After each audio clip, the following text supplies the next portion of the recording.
It is indeed a very troubling report, but it is a report of extraordinary importance, not only to those who wish to own a home, but as to the taxpayers of this country who would pay the cost of the cleanup of an enterprise failure.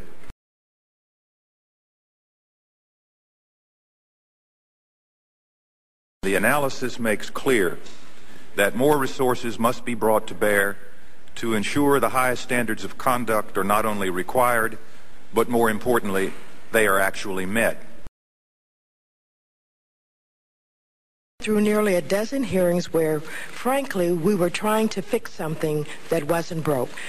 Mr. Chairman, we do not have a crisis at Freddie Mac, and in particular at Fannie Mae, under the outstanding leadership of Mr. Frank Raines. And as well as the fact that I'm just pissed off at Ophelia, because if it wasn't for you, I don't think that we'd be here in the first place. And now the problem that we have and that we're faced with is maybe some individuals who wanted to do away with GSEs in the first place, you've given them an excuse to try to have this forum so that we can talk about it and maybe change the direction and the mission of what the GSEs had, which they've done a tremendous job. There's been nothing that was indicated that's wrong, with Fannie Mae. Freddie Mac has come up on its own, and the question that then presents is the competence that your agency has with reference to deciding and regulating these GSEs. And so I wish I could sit here and say that I'm not upset with you, but I am very upset because, what you do is you give, maybe giving a reason to, as Mr. Gonzalez said, to give someone a heart surgery when they really don't need it.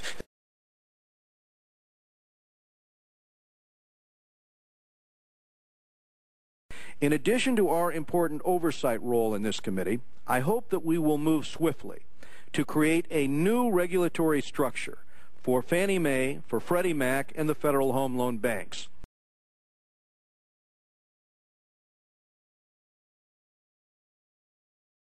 This hearing is about the political lynching of Franklin Raines.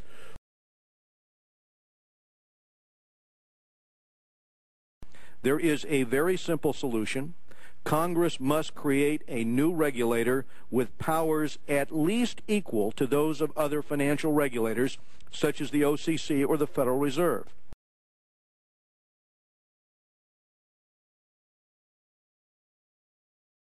What would make you, why should I have confidence? Why should anyone have confidence in you as a regulator at this point? Sorry, Congressman. OFAO did not improperly apply accounting rules. Freddie Mac did. OFAO did not try to manage earnings improperly. Freddie Mac did. So this isn't about the agency engaging in improper conduct. It's about Freddie Mac.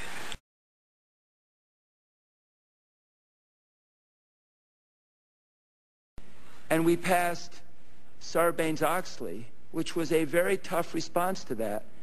And then I realized that Fannie Mae and Freddie Mac wouldn't even come under it. They weren't under the 34 Act. They weren't under the 33 Act. They play by their own rules, and I'm tempted to ask how many people in this room are in the payroll of Fannie Mae, because what they do is they basically hire every lobbyist they can possibly hire. They hire some people to lobby, and they hire some people not to lobby so that the opposition can't hire them. But a concern that I have is you're making very specific, what you have correctly acknowledged, broad and categorical judgments about the management of this institution, about the willfulness of practices that may or may not be in controversy. You've imputed various motives to the people running the organization. You went to the board and put a 48-hour ultimatum on them without having any specific regulatory authority to put that kind of ultimatum on them. That sounds like some kind of an invisible line has been crossed. Fannie Mae has manipulated, in my judgment, OFAO for years. And for OFAO to finally come out with a report as strong as it is tells me that's got to be the minimum, not the maximum. Etc.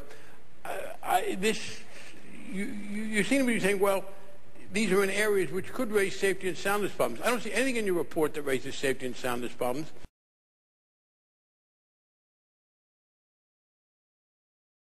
under the outstanding leadership of Mr. Frank Raines.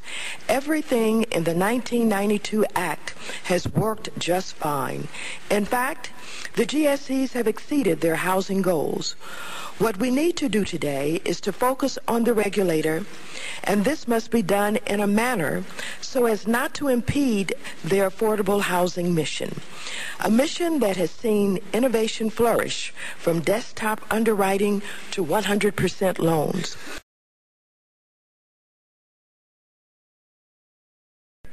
I find this to be inconsistent and a rush to judgment. I get the feeling that the markets are not worried about the safety and soundness of Fannie Mae, as Ofeo says that it is, but of course the markets are not political. But I have seen nothing in here that suggests that the safety and soundness are at issue, and I think it serves us badly to raise safety and soundness as a kind of a general shibboleth when it does not seem to me to be an issue. Mr. Raines, $1.1 million bonus on a $526,000 salary. Jamie Gorelick, $779,000 bonus on a salary of $567,000. I mean, this is what you stated on page 11 is nothing less than staggering. The 1998 earnings per share number turned out to be $3.23 and 9 mils. A result that Fannie Mae met the EPS maximum payout goal right down to the penny. Fannie Mae understood the rules and simply chose not to follow them. That if Fannie Mae had followed the practices, there wouldn't have been a bonus that year.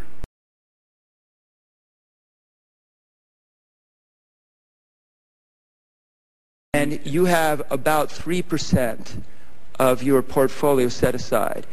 If a bank gets below 4%, they are in deep trouble.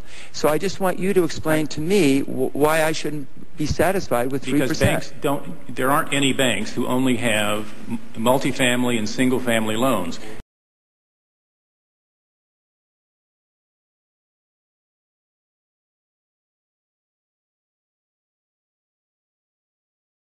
These assets are so riskless that their capital for holding them should be under 2%. Fine.